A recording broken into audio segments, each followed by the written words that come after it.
जय हिंद, जय भारत, वंदे मातरम। साथियों, आप देख रहे हैं फौजी न्यूज 24 और मैं महेश चौहान भिवानी से।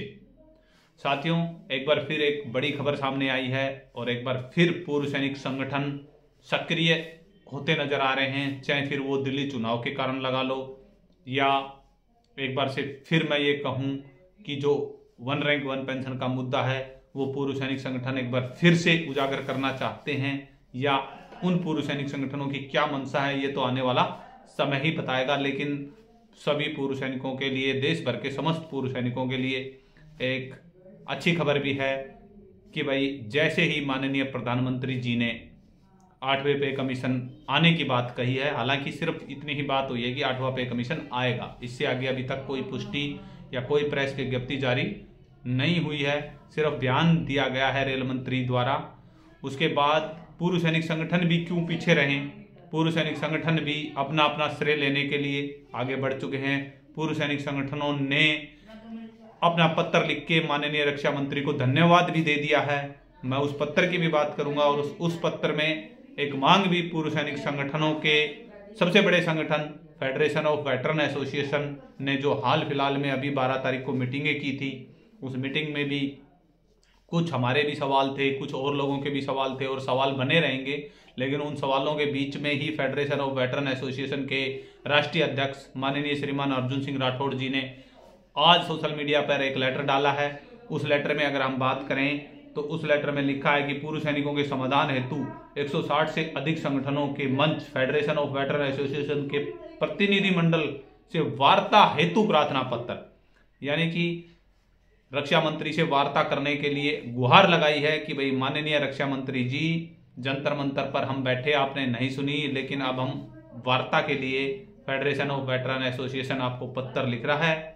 आगे आने वाला समय बताएगा कि भाई रक्षा मंत्री जी वार्ता करते हैं या नहीं करते हैं, या वार्ता किस टाइप की होती है और क्या रखे जाएंगे। हाँ, इतना जरूर कहेंगे कि फेडरेशन ऑफ वेटरन एसोसिएशन ने अपना ऑथेंटिकेशन दे दिया है और बता दिया है कि भाई हमारे साथ 160 के लगभग संगठन हैं और जो फेडरेशन ऑफ वेटरन एसोसिएशन के घटक दल हैं वो भी अपनी अपनी स्ट्रेंथ दे रहे हैं और कोशिश की जा रही है कि जहां तक मुझे पता लगा है कि भाई फेडरेशन ऑफ वेटरन एसोसिएशन एक छठा ऐसा संगठन हो सकता है जो कि मिनिस्ट्री ऑफ डिफेंस MOD में रजिस्टर्ड हो, क्योंकि अभी तक 5 संगठन रजिस्टर्ड थे जिसमें से ISL भी है और एयरफोर्स वेटरन्स भी है और उसके बाद एक डिसेबल्ड सोल्जरों का संगठन है, उसके बाद जो भाजपा के सैनिक प्रकोष्ठ का एक संगठन है वो भी है। तो ये सारे संगठन काफ़ी पुराने रजिस्टर्ड हैं, लेकिन रजिस्टर्ड होने के बाद भी पूर्व सैनिकों का ये आरोप था कि भाई हमारी आवाज़ को ये संगठन नहीं उठाते। तो अब देखना ये रहेगा कि भाई फेडरेशन ऑफ वेटरन एसोसिएशन भी अगर MOD के साथ रजिस्टर्ड हो जाती है तो क्या वो पूर्व सैनिकों की आवाज़ को उठाएगी या फिर वो भी इन 5 संगठनों की तरह ही सिर्फ रजिस्टर्ड होकर बैठ जाएगी और पूर्व सैनिकों को फिर से वही होगा कि संगठन पे संगठन। हाँ, ये जो एक नई बात एक बार फिर निकल के आई है कि 2023 में जो पत्राचार का दौर चला था, पत्राचार हुए, जिला उपायुक्तों को भी लेटर दे दिए गए थे। एक बार से फिर फेडरेशन की 12 तारीख की मीटिंग में सहमति बनी है कि एक बार से हमें फिर पत्राचार करना चाहिए, तो फिर से पत्राचार शुरू हो गया है। तो इसको यही कह सकते हैं कि जिस प्रकार से कोर्ट तारीख पे तारीख दे रहा है उसी प्रकार से पूर्व सैनिक संगठन भी रक्षा मंत्रालय को पत्र पे पत्र लिख रहे हैं और ये जाहिर कर रहे हैं कि भाई आप कब तक हमारे पत्र का जवाब नहीं दोगे, लेकिन हम पत्र लिखते रहेंगे, आप जवाब दो या ना दो। तो इसमें आज एक सोशल मीडिया पर एक लेटर जारी हुआ है जिसमें आप सभी लोगों ने देखा भी है कि फेडरेशन ऑफ वेटरन एसोसिएशन के राष्ट्रीय अध्यक्ष अर्जुन सिंह राठौड़ जी ने रक्षा मंत्री भारत सरकार को एक पत्र लिखा है जिसमें उन्होंने स्पष्ट तौर पर धन्यवाद भी किया है कि जो फेडरेशन ऑफ वेटरन एसोसिएशन ने जो पत्र लिखा था 8वें पे कमीशन के गठन का, आपने गठन की घोषणा कर दी, आपका बहुत बहुत धन्यवाद। तो कहीं ना कहीं ये भी जाहिर हो रहा करना चाह रहे हैं संगठन की भाई हमने पत्र लिखा तो 8वें पे कमीशन का गठन हुआ। हालांकि 8वां पे कमीशन दिल्ली चुनाव का जुमलाबाजी है या दिल्ली चुनाव से पहले ये घोषणा करना, सब अलग अलग पहलू से ले रहे हैं। हाँ, इतना मैं सभी पूर्व सैनिकों से अवश्य कहूंगा कि भाई फेडरेशन ऑफ वेटरन एसोसिएशन पूर्व सैनिकों के 159 संगठन, क्योंकि ये 160 संगठन बता रहे हैं, जिसमें से पूर्व सैनिकों के 159 संगठन देश भर के जो संगठन हैं वो इसमें शामिल हैं। असम राइफल जो कि एक पैरामिलिट्री फोर्स के अंदर काउंटिंग होती है वो भी इसके अंदर शामिल है। तो हम ये कह सकते हैं कि जो ये फेडरेशन बनी है ये आर्मी, एयरफोर्स, नेवी की ही फेडरेशन नहीं है, इसके साथ पैरामिलिट्री फोर्सेस भी शामिल हो रही हैं, क्योंकि असम राइफल एक पैरामिलिट्री फोर्स का हिस्सा है।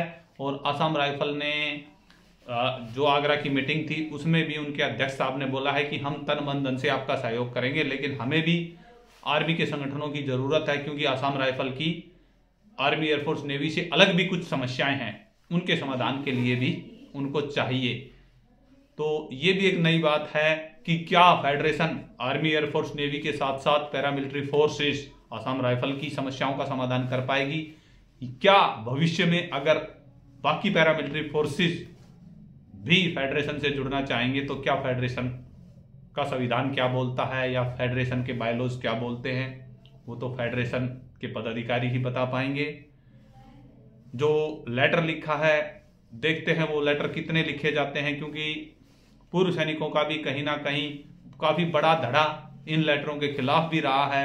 सबका सैनिक संघर्ष समिति भी चैलेंज कर रही है कि हमने बहुत लेटर लिख लिए, लेटरों का कोई जवाब नहीं आता है। और इस लेटर में स्पष्ट तौर पर कहीं ना कहीं जो अगर इस लेटर की लैंग्वेज आप देखोगे, हालांकि आप सभी तक लेटर पहुंच गया होगा, फिर भी अगर जिसके पास लेटर नहीं पहुंचा तो वो फौजी न्यूज 24 के जो वीडियो में नीचे नंबर हम चलाएंगे उस पर संपर्क कर सकते हैं, आपको लेटर भी दे दिया जाएगा। और काफी जो भी कुछ लिखा है आप उससे समझ भी पाएंगे कि भाई लेटर में क्या लिखा गया है, क्या नहीं लिखा गया। कहीं ना कहीं लेटर में धन्यवाद भी किया गया है सरकार का। सरकार को यह भी बताया गया है कि हम उग्र आंदोलन नहीं, आप हमसे बातचीत कीजिए, 1-to-1 टेबल पर बैठकर हम बातचीत करना चाहते हैं, हम अपनी समस्याएं बताना चाहते हैं। तो देखना होगा कि फेडरेशन कितनी सफल होती है या कितनी सक्षम होती है। हालांकि समय समय पर फेडरेशन पर आरोप भी लगते आए हैं। हम फौजी न्यूज 24 ने भी आरोप लगाए हैं कि भाई पैसे का जो गबन है या पैसे में जो गड़बड़ हुई है उसका उन्होंने स्पष्टीकरण भी दिया है कि भाई हम देंगे। तो आरोप प्रत्यारोप लगते रहेंगे समय समय पर। आप लोगों को पूर्व सैनिकों की अगर हित की बात होगी तो फौजी न्यूज 24 अवश्य ही आप लोगों तक पहुंचाएगा। आज की खबर इतनी ही थी कि भाई फेडरेशन ऑफ वेटरन एसोसिएशन के राष्ट्रीय अध्यक्ष ने एक पत्र जारी किया है। देखते हैं वो पत्र कहां तक पहुंचता है और क्या निकाल के नया लेके आता है, क्योंकि अभी हाल फिलहाल में दिल्ली में चुनाव भी है और जो दिल्ली के पूर्व सैनिक हैं वो दिल्ली चुनाव में भी सक्रिय हो चुके हैं। और कहीं ना कहीं जो वोट बैंक है पूर्व सैनिकों का या सैनिकों का, वो अच्छा खासा वोट बैंक रहता है। उसको कौन लुभा पाता है, या सिर्फ 8वें पे कमीशन के जरिए सरकार जो केंद्रीय कर्मचारी हैं उनका वोट लेना चाहती हैं, या क्या है, ये तो 1 महीने बाद स्पष्ट हो ही जाएगा आप सभी को कि भाई 8वां पे कमीशन की जो घोषणा हुई है। हालांकि ऐसा नहीं हुआ है अभी तक कि माननीय प्रधानमंत्री जी ने जो भी आश्वासन दिया हो, जो भी घोषणा की हो वो पूरी ना हो। तो क्योंकि ये खाली आर्मी, एयरफोर्स, नेवी का मुद्दा नहीं है, केंद्रीय कर्मचारियों का मुद्दा है। मान सकते हैं कि आर्मी, एयरफोर्स, नेवी हड़ताल नहीं कर सकती, लेकिन रेलवे के कारण हमेशा से ही पे कमीशंस मिलते आए हैं। तो रेलवे अगर हड़ताल पे जाती है तो एक मोटा कमाई का जरिया सेंट्रल गवर्नमेंट का जाता है। तो उम्मीद है कि 8वां पे कमीशन समय पे आएगा और अच्छा ही आएगा। लेकिन समस्त पूर्व सैनिकों से एक बार फिर अनुरोध है कि साथियों, पैसा आप जिसको भी डोनेशन करते हैं, किसी भी संगठन को अगर आप डोनेशन करते हैं तो मेरी निजी राय है कि उससे आपको हिसाब मांगने का भी अधिकार है।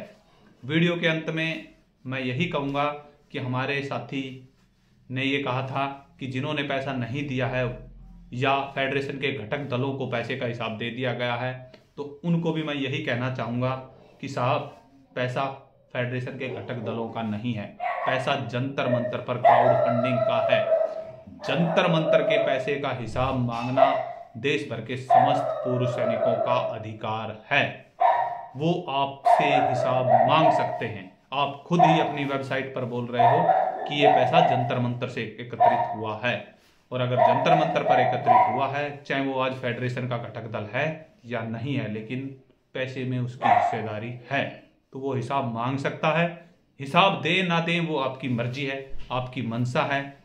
और धीरे धीरे अगर हिसाब नहीं कोई भी देता है तो लोगों को पता लग जाता है कि हाँ, कहीं ना कहीं दाल में काला है या पूरी ही दाल काली है। एक बार फिर फेडरेशन के लिए फौजी न्यूज़ 24 का यही सवाल है कि भाई फेडरेशन को रजिस्टर्ड होने में कितना पैसा लगा, क्योंकि हमारे हिसाब से 1,35,000 रुपए लगा है जो फेडरेशन की वेबसाइट बोल रही है।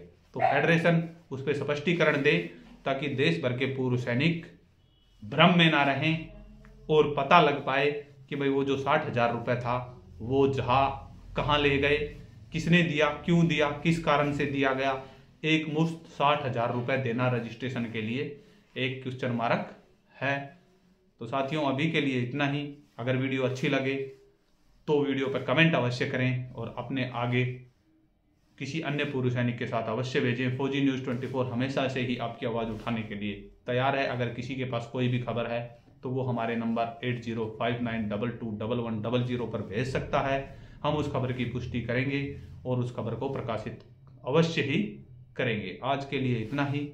जय हिंद, जय भारत, वंदे मातरम साथियों।